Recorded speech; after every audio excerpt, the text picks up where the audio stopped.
One of the greatest bass players that ever walked this earth, Billy Sheehan of the band Mr. Big. Well, he's been in a lot of different bands, but he's 71 now. And in this one, and I talk about this with a lot of artists that come on this channel, we talk about age. Trying to do your best work as a senior, but you don't feel like a senior, you still feel like a kid. But Billy Sheehan told me something that I needed to hear and maybe you need to hear. He still wants to learn a lot, and he's still learning quite a bit. That and a lot more on Rock History Music.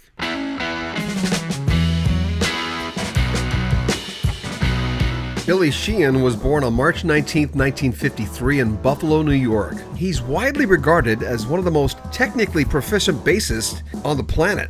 He first gained attention in the 1970s as a bassist for the progressive rock band Talas. They released several albums, including Sink Your Teeth Into That in 1982. That was their biggest. His innovative bass playing style, which of course incorporates that tapping technique and lightning fast runs, really earned him a reputation as a standout in the rock scene. Sheehan's big break came when he joined David Lee Roth's band after Roth left Van Halen. He played on his first two highly successful projects and also featured Steve Vai on guitar and Greg Bichonet on drums. It was those bass lines again with Roth that solidified his place as one of the top bassists in the world. In 1988, Sheehan co-founded the supergroup Mr. Big with guitarist Paul Gilbert, drummer Pat Torpey, and vocalist Eric Martin. And they quickly rose to fame, particularly on their 1991 album Lean Into It. That was their biggest. It featured the chart topper To Be With You, which was #1 in 15 countries around the world. The group released several other albums, including Bump Ahead in 93 and Hey Man in 96.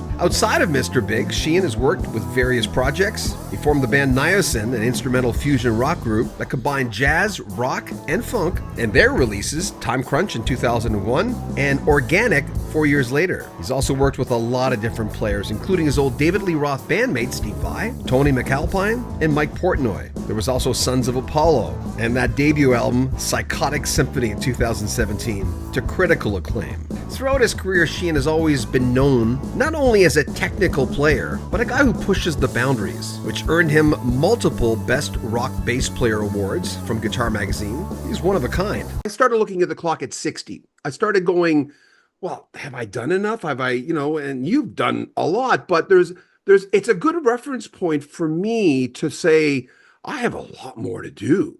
And I'm more driven now than I was before. How do you look at aging in that way?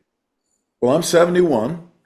I still do a 2-hour show, singing as hard as I can, playing as hard as I can, coming off stage with a ball of sweat. And I absolutely love it. I live to play live, and I play live to live. That's an essential element to me. I will always do it. If they gotta wheel me out, I will do it in the wheelchair if I have to. And but the more I learn on this beast, the more I realize I don't know. And it would seem people, well, that's pretty discouraging, isn't it? Well, you got to turn it around so it's not discouraging and make it encouraging. So by some psychological mumbo jumbo, I don't know. But I see other players of other instruments, especially the one particular, Yuzha Wang. I believe she's a Torontonian. I think she's based in Toronto, a Chinese pianist. Sweet, attractive young lady. And she is like a demon when she sits down at the piano, classical piano. She does Flight of the Bumblebee that will knock your hat right off. And just brilliant player. And I see her, and she's way younger than I am, and I'm thinking, who am I kidding here?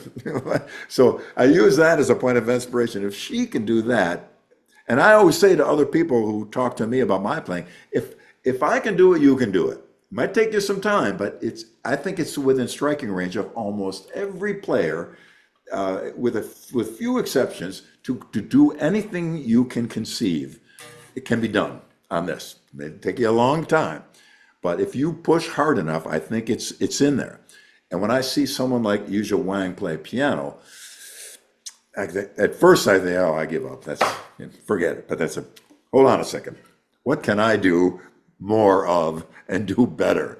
And it's very inspiring to see. So yeah, I think there's a lot more for me to learn, a lot more for me to do. Oh, a universe of more, I believe. Teaching. You do this thing where You know, when I look at your career, there's this thing. I know that you had said in a few interviews that I watched, you going, well, you know, I'm talking about myself, and reputation is someone else's business. Really, other people decide who you Exactly. are. You do the work, you do the best you can, and that's what Exactly. happens. Yep. But the fact that I always like it where people say things like, well, he doesn't have to teach. I'm going, yeah, but it's not about that. It's not really, he No, doesn't have to. Uh, you teach because, I learn when I teach. It's good for me, and it's not so much the teacher because I'm not a formal. Okay, so today we're gonna, it's more of a. That's why I refer to it as a master class, which is a little bit self-aggrandizing. I don't mean master, but in that I sit down with a player and see what he's doing. Usually I say, play a couple things for me. And they're a little nervous at first, whatever. They go, okay, here's where we're at. Okay, let's see what we can do. Let's see if we can get you from where you're at now to another spot. And I stay in touch with all my masterclass participants on social media. And quite frankly, they almost all one for one, they noticed. I said, I want you to be able to notice a difference in your playing, a better facility, better understanding, more musical, better in context with the song, better locked in with the drummer. And that's the whole idea. So when I do that, by solving someone else's problems, you become a good problem solver. So when your problems pop up, you generally have much better tools to resolve them. So I enjoy sitting down. Sometimes beginner bass players who just bought the thing at the store and walked in with the tag still on it, or guys that have recorded and had careers to sit down, and that's why I'd be happy to sit down with any noteworthy or accomplished player and ask them. Jeff Berlin, for example, a great jazz player, knows more about that, so much more about that than I do. Sit down, Jeff, how come you can play that note and it sounds right, but when I play it, it sounds like it's the wrong note because you're a jazz guy. Victor Wooten is here in town. So I supremely respect him as a person and as a player. And to sit down, Victor, what? Show me that thing you. Oh yeah, and we go back and forth with a lot of players like that. So I think it's you're constantly a student, no matter what. And a good teacher is a good student because you have to understand how to reach somebody that doesn't know what you know and explain it to them in a way that they're going to get it. They say if you're good enough, if you know a subject well enough, you should be able to explain it to a 5-year-old, even nuclear physics. And if you really know it well, you can explain it. And it helps you to understand it, to explain it.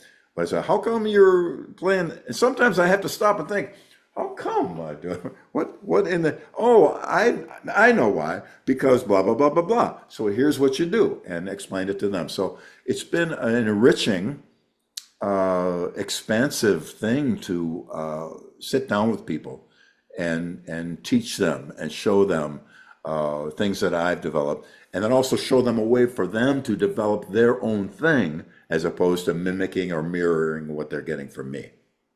every artist that I talk to, they have at least 10 years on me, and they all say the same thing. You know, both Justin Hayward and John Lodge says, "Oh my God, I don't want to. Why would I quit doing this?" He says, No "Well, kidding. there's no why." It's great. And then once it's in your blood, it's in your blood. I know our tour manager on this last section of Mr. Big Tour uh, was is a bass player also, and he had to get when he got home, he's going out with Eric Burden to do some amazing, incredible songs. Eric Burden, but Eric Burden's in his 80s. He's still doing it. Yeah. No problemo. Ringo is out there. Greg Bissonet's playing drums for him now. They got the two drum kits set up on stage, and Greg does the lion's share of all the playing because he's a huge fan on top of it. But yeah, why not? Keep going. Why stop? It's a great thing. I was watching this interview, and I forget who it was. I was trying to get a feel for the person I was going to interview, and I saw this interviewer, this beautiful young lady, come up to this artist and said, "Oh, tell me about track 4." And I remember going, "Oh God, you never do that. It's just a taboo." But do you know Do you know, sir, when someone hasn't listened to the album? Can you tell in an Not interview? really. Here's why, because I usually don't know much about a record. By the time it gets out and gets in someone else's hand, I've forgotten the sequence. I'm not sure what the song titles are. And because the process is quite elaborate from conception and writing to recording and blah, blah, blah. And I've done it many, many, many times. So it's hard for me to keep all that straight sometimes. And so, because I know I've done interviews recently about the latest studio record from Mr. Big called 10, and a couple of Japanese interview, and they go in depth. They go, so which of the songs? I'm like, I'm not sure, and I didn't have it anywhere near me, so I couldn't remember any of the song titles. So sometimes, and it can seem to a fan to be kind of ridiculous or crazy that the artist would not know all these things, but it's not uncommon because we do it a lot. I know the song. I can play the song. Once we usually have to rehearse it to some degree to get all the fine points. And I know a lot of music, and I've memorized hundreds and hundreds of songs that I played from back in the day. But in present time, right here and now, I can't always fire off the sequence and title of songs from pretty much any record I've ever played on. Sadly, to some, I'm sure. But it's not uncommon for people because you've got a lot going on as a player. You understand that you've got a lot on your mind, a lot of things to do. When it's time to do a tour, there's a million details and what the titles are. Yeah, go do the third song. What's the name of it? I don't remember, but it's the third song on the thing. Max Webster, Kim Mitchell. Yeah, I'm glad you brought that up. I was about to. When I interviewed Kim, he had the big mic, he had the headphones on, his room was airtight, and it was like, but how did you get to know him? And tell me about the Max Webster thing. We played at the Larry's Hideaway. It was our first gig. It's a basement bar in a hotel. Finally, we got a gig in Toronto from Buffalo. I thought, great, because Toronto, we get all the radio stations, Chum FM, and we heard all the Toronto bands. It'd be great to go up there, Yonge Street, playing the band. So we got there at Larry's Hideaway, and you play the whole week, start at Monday and go to Saturday, and then we go to the next gig on Sunday. So it's Monday night. There's almost nobody in the place, and we're supposed to go on. Yeah, well, that's what the deal says. Okay, so we'll go on. So one guy in the back sat at a table. And we played our thing. I saw him get up and run out for a minute. Then he came back, and then there was another table, until pretty soon the place filled up. And it was Kim. And he called some of his friends, hey, come on down to the Larry's Hideaway and check this band out.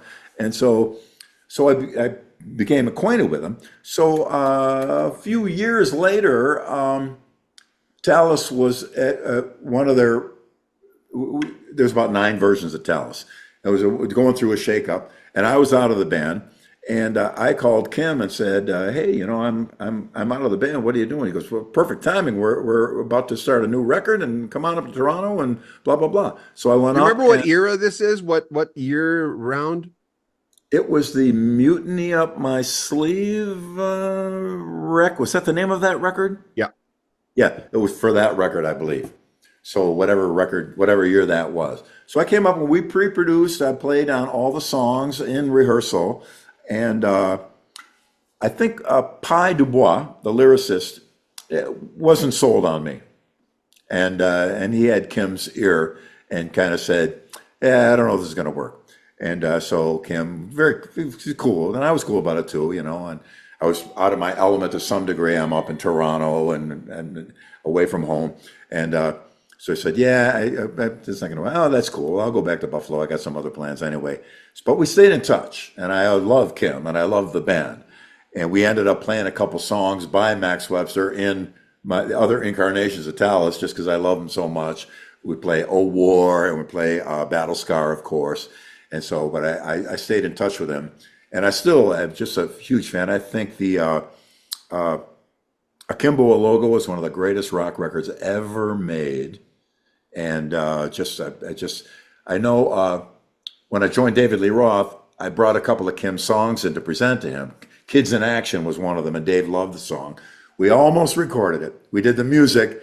Dave didn't end up doing the vocals, and then it got left behind, unfortunately. But I almost got one of Kim's song on the Eat 'em and Smile record, which and I did it not for me, for it would have been any remuneration to me, but it would have at least said that I knew how to pick a good song and bring it in, so that would have been an enhancement to my reputation. But there was no financial incentive or anything like that. But I'm sure if Kim would have gotten that song on there, he would have been very well compensated for it. Well, you got Shy Boy on there. Yeah, I did, and that's all I know. I mean, Dave was kind enough to just put Shy Boy on a record. I kept my publishing, and it was a wonderful payday for me and through the years, and still is. So I'm very happy about that. Thoroughly enjoyed this. Someone described you as the most humble, greatest bass player in the world. And I remember one of my colleagues, and he said to me, you're going to be floored by this guy and how and you are. Billy, it's been a real pleasure talking to you. Oh, my pleasure, John. Thank you so much for having me, and it's very kind of you to say all that. And my best to your friend who was kind enough to say things of that nature, Wonderful. Anyway, thanks, man. Take care of yourself. My pleasure. Be sure and have somebody get me a link so I can post it.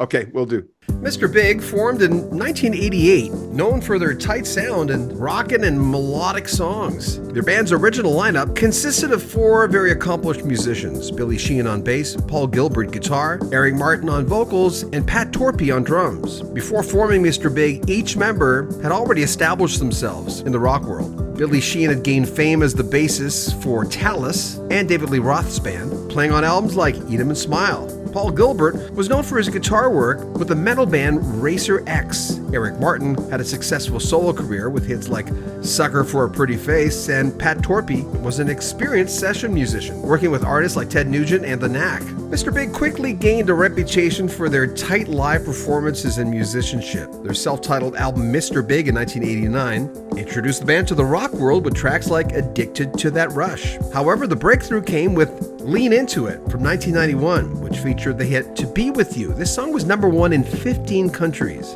The album also included tracks like Green-Tinted 60s Mind and Just Take My Heart. They followed that up with albums like Bump Ahead in 1993. It featured Wild World, a cover of the Cat Stevens song. Then came Hey Man in 1996, continued the success. They became very popular in Japan and other parts of Asia. After their initial run, internal tensions led to the departure of Paul Gilbert in 1997. Martin once said that Gilbert never said it, but he knew he left basically because he got sick of he and Billy Sheehan arguing. The band disbanded in 2002, but the original lineup reunited in 2009 for a world tour, and they released new music. What If in 2011, and The Stories We Could Tell in 2014. Sadly, drummer Pat Torpey passed away in 2018 due from complications of Parkinson's disease. They recently released their 10th album, simply titled 10, and a live album called The Big Finish. Like our video, comment on them, and spread them on social media. We'd appreciate that. I'm John Bowden. This is Rock History Music. Take good care of yourself.